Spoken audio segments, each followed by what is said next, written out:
righty, good morning everybody. It is Thursday, September 7th, 2023. Let's go ahead and get started with our pre-market analysis this morning. Like always, I'd like to go ahead and jump back to yesterday and take a look at what happened here. Do a quick review, and then we'll get into what the charts are saying for this morning. Hope everyone had a great night. Let's go ahead and take a look here. So remember yesterday, we came into the pre-market and there were no signs for the bulls. I warned you that, if I had a couple of the signals that I typically have from the lows, we would expect to bounce. But because nothing was really showing up, it really seemed like it really made sense that the market was going to continue to sell off. Of course, anything's possible, but that's what our charts were telling us. So telling us we were expecting the market to continue to push lower. And maybe as it pushed lower, we would then get potential bullish rotation patterns or signals. So here we are. This is the open, our vertical line on the chart.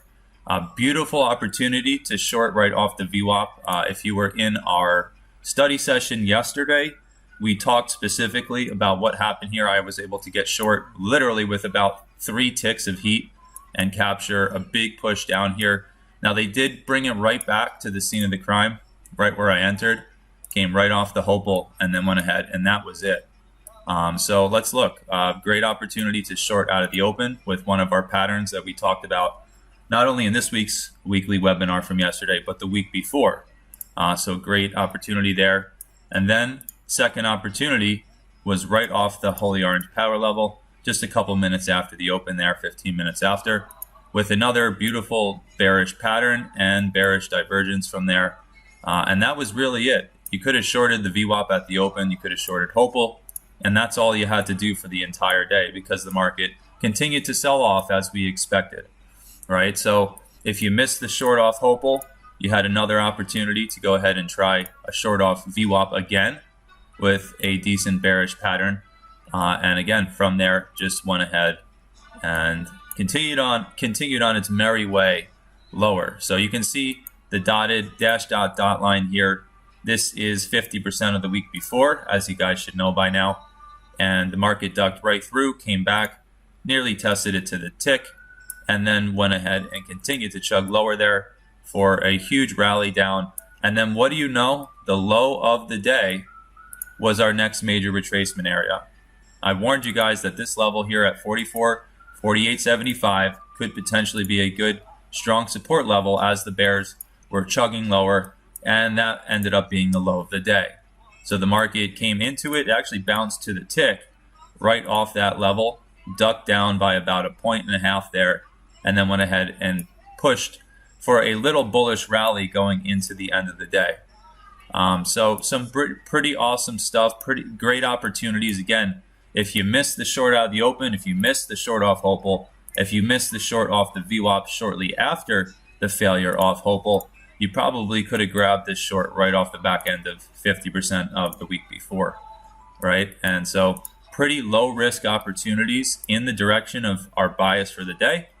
And then again, the huge rotation, the major rotation of the day for the bulls back up was right off of the level I warned you about. So couldn't have worked out any better. So let's go ahead and look at what happened here in the overnight session. Also, I believe I mentioned this. No, I don't think I did. Finally, at the end of the day, came back into VWAP, peaked above by a couple ticks, and then failed going into the close, the extended trading hour close there. And then ever since then, the market has continued to sell off. So in our overnight session here, starting at the Globex open into current time right now, the market has continued to rally lower. Of course, they came right into the pocket that I told you about. Let me go back here and see if we tested into that yesterday. So yesterday we kind of peeked into it and bounced off the top end, but nothing significant yesterday. But in the overnight, we actually came in and the bulls found some support right in that area. But notice what happened. They could not get through VWAP. Another beautiful, we talked about this trade setup a week ago, basically, last Friday, and you've had so many opportunities to capitalize on that and leverage your trades for some really great moves. So in the overnight session here from last night, right to the VWAP to the tick for a just about 10-11 point sell-off. So great opportunity. Was pretty late if you were at the charts at that time. And then again, they held this area of potential support, but then again failed off VWAP to continue to push lower. And this is where we find ourselves right now. Interestingly enough, bouncing one tick in front of our scaffolding level at 44.34. So that wraps up the review for the yesterday session and the overnight. Let's go ahead and look at what the higher time frames are saying here this morning.